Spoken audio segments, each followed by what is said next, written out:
Amigos, bienvenidos una vez más a su espacio Reflexineando, en donde pues vamos a hablar esta vez acerca de algo que declaró Steven Spielberg hace pocos días con respecto a que la Academia de Hollywood debería de limitarse o debería de evitar nominar y premiar películas producidas por Netflix, haciendo por supuesto referencia a lo que ocurrió este año, en donde Roma y la balada de Buster Scruggs recibieron varias nominaciones y fueron producidas por Netflix. Vamos a platicar un poquito de si Spielberg tiene la razón al tener esa postura y sobre todo pues centrarnos en si realmente lo que produce esta plataforma se puede llamar cine o se puede llamar televisión. Vamos.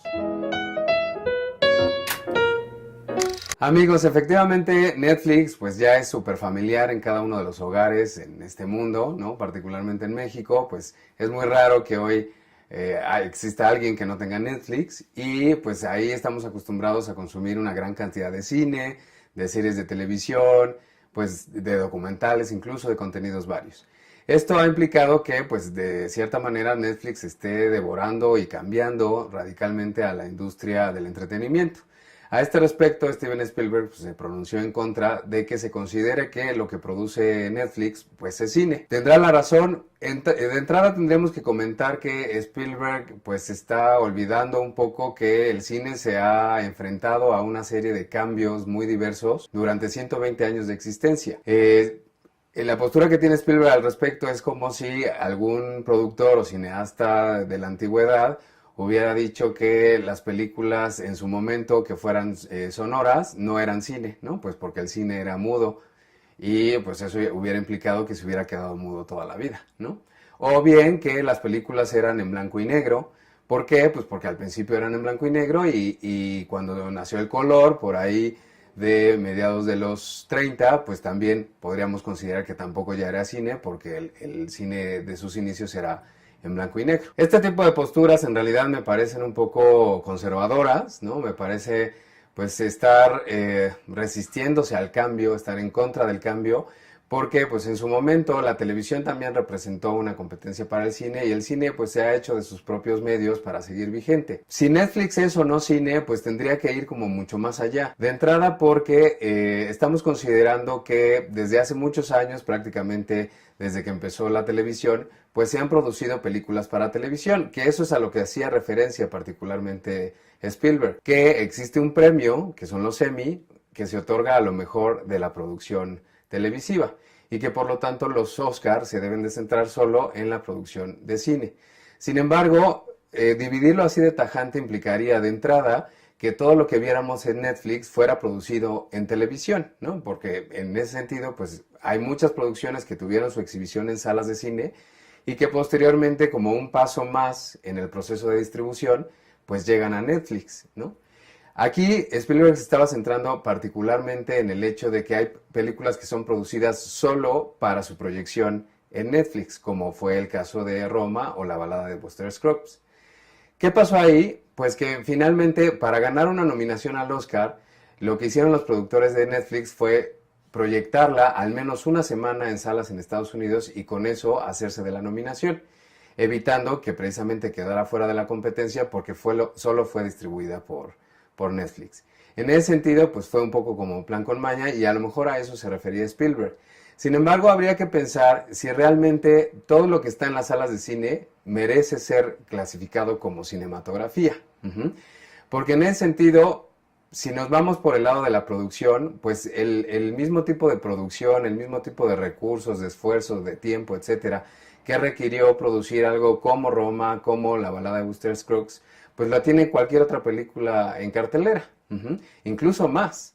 ¿Por qué? Pues porque tenemos mucha producción en cartelera que son pues películas muy elementales, casi televisivas, en donde pues a la mera hora por su calidad no figuran en el Oscar, pero pues que eso sí se considera cine, a diferencia de las otras que mencioné.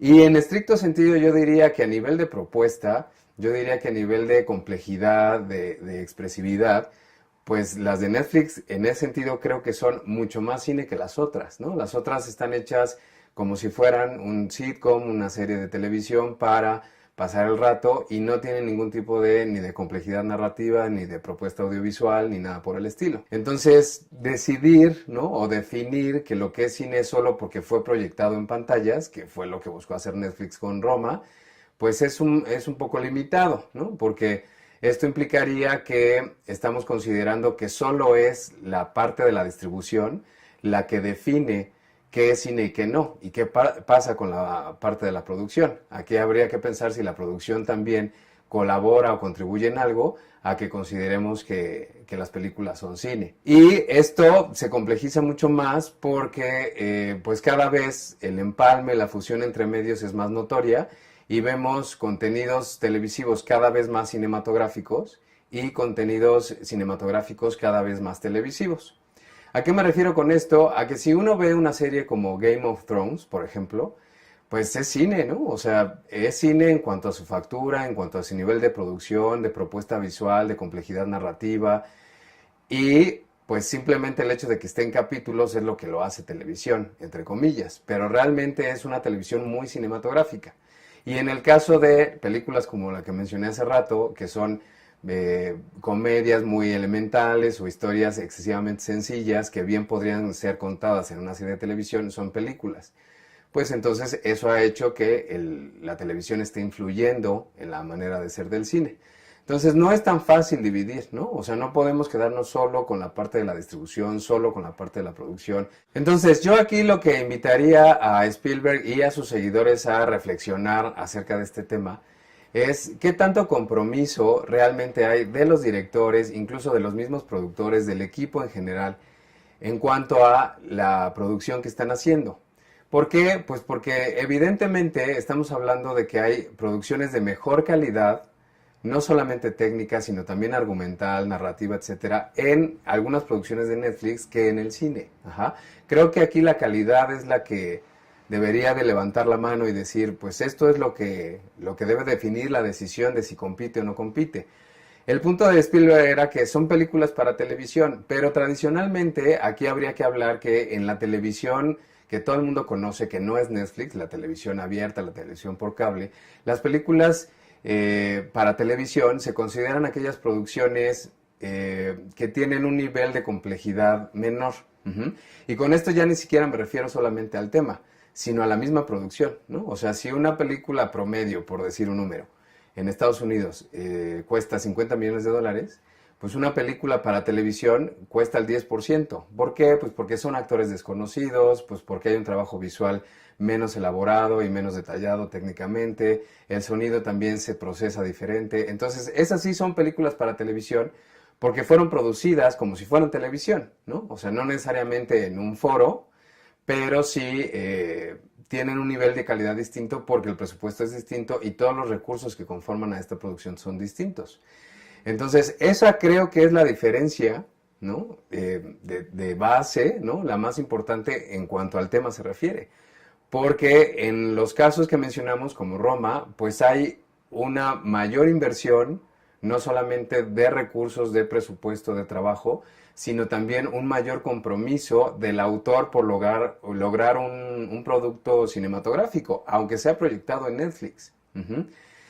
Y esto ha derivado en que muchos grandes directores en Estados Unidos estén volteando a ver a Netflix como una forma de seguir trabajando. ¿A qué me refiero con esto? A que, por ejemplo, en el caso de la balada de Buster Scruggs, pues los directores son los hermanos Ethan y Joel Cohen. Y entonces ellos, pues siempre han tenido, la verdad es que un nicho de mercado como muy definido, son cineastas con un alma independiente que a pesar de que han trabajado ya en los grandes estudios, pues siguen manteniendo ese perfil. Entonces, como no son cineastas muy comerciales, a pesar de su trayectoria y de su reputación, pues les cuesta trabajo echar a andar un nuevo proyecto, ¿no? Independientemente de que sean los hermanos Cohen y que hayan ganado ya Oscar como guionistas, como productores y directores, pues siguen siendo gente que batalla mucho para conseguir presupuesto para sus proyectos. Esto deriva o esto se transforma en el hecho de que si no existiera Netflix, serían quizá directores que ya estarían desempleados. Uh-huh. Entonces, voltean a ver a Netflix como una forma de seguir trabajando. Y si uno ve la balada de Buster Scruggs, pues es una producción, es una película del nivel de calidad que tienen todas las demás películas de la filmografía de los hermanos Coen. Y que la única diferencia es su forma de distribución. Ujú. Lo mismo está pasando incluso con Martin Scorsese, ¿no? Ya empezó a promocionarse su próxima película, The Irishman, que pues tiene en los papeles centrales a Robert De Niro y a Al Pacino, y que simplemente desde el tráiler podemos ver que es una película de Martin Scorsese. O sea, solo por haber sido hecha para Netflix ya no debe de considerarse cine, no lo creo. Ajá. Si pensamos desde la postura de Spielberg, pues más bien sería que quien hace películas, pero que las hace como si fueran televisión, sin tener incluso un talento creativo, un equipo de trabajo reconocido en cine, sino más bien centrado solamente en la producción televisiva, pues a lo mejor ahí sí, porque son productos televisivos. Pero en los ejemplos que he dado a lo largo de esta charla, pues evidentemente no son productos televisivos, ¿no? O sea, se ven en televisión, porque esa es la opción que les quedó, dado que las carteleras están absolutamente dominadas por el cine comercial, pero más allá de eso, pues son cine, ¿no? O sea, son cine en su propuesta, son cine incluso en la reputación y en la calidad de sus integrantes. Entonces, en ese sentido, pues sí, yo diría que como conclusión deberíamos de considerar que Netflix está invirtiendo tanto en el cine de su plataforma, y no solamente me estoy refiriendo a dinero, sino en contratar a gente reconocida, en hacer una propuesta visual y sonora y narrativa muy ambiciosa, pues lo que está haciendo es produciendo cine. Ujú. Y qué bueno, ¿no? Porque repito, de lo contrario, habría mucho talento enorme en Hollywood que ya estaría prácticamente desempleado o que tardaría mucho más en echar a andar algún proyecto precisamente porque no tiene opciones. Entonces, en ese sentido, creo que Spielberg no pensó bien lo que dijo. Creo que Spielberg se olvidó un poco incluso de sus raíces porque él en algún momento pues fue un chavo que estuvo tocando puertas para que le hicieran caso y poder crecer como director, y ahora pues que ya es parte del sistema, pues está haciendo menos a una parte del sistema que está buscando revolucionarlo, ¿no? Entonces, quizá ahí tiene una idea de que el primer trabajo de Spielberg fue una película para televisión, porque todo el presupuesto y la factura de Duelo, se llama esta producción, es televisiva, ¿no? Pero es muy diferente a lo que estamos viendo en títulos como los mencionados aquí. Entonces yo creo que el punto final, o la batalla ganada o perdida, según se dé el caso, cuál sea la decisión, pues será tomada a partir de The Irishman. ¿Por qué? Pues porque finalmente el talento que está detrás de la cámara y frente a la cámara la apuntan desde el tráiler que ya se vio a ser una de las favoritas en la temporada de premios de finales del 2019 y principios del 20, para ser pues quizá la mejor película del 2019. Entonces habrá que ver si la academia y quienes conforman las vacas grandes de Hollywood se van a animar a hacerle el feo una vez más a Martin Scorsese. Recordemos que Scorsese fue apestado de la academia durante muchos años y hasta la fecha tiene solo un Oscar como director, y curiosamente, irónicamente, por una de sus películas menos logradas. Entonces, aquí hay que pensar, ¿no? O sea, habiendo una figura tan grande y tan poderosa como Scorsese, pues qué van a decidir a la mera hora. Pero yo sí creo que deberían de pensar en su deliberación, deberían de pensar un poco más en el tema y a lo mejor incluso formalizar un poco lo que ellos consideran cine y lo que no consideran cine, ¿no? Para que haya claridad al respecto, porque creo, como quedó evidente en este video, hay muchas lagunas ahí flotando en el aire. Entonces hay que definir muy bien qué podríamos considerar que sí es una película en toda la expresión de la palabra para cine y que es un producto meramente televisivo, porque hoy, repito, y con esto concluyo, las fronteras están totalmente desdibujadas. Pues muchas gracias una vez más por su atención, amigos. Como siempre, un placer acompañarlos en un fragmento del día con este breve video. Y les pedimos, como siempre, que nos acompañen en las redes sociales, que nos apoyen, que nos sigan cada día de la semana para llegar al siguiente miércoles y seguir reflexionando del mejor cine posible. Muchas gracias. Hasta luego.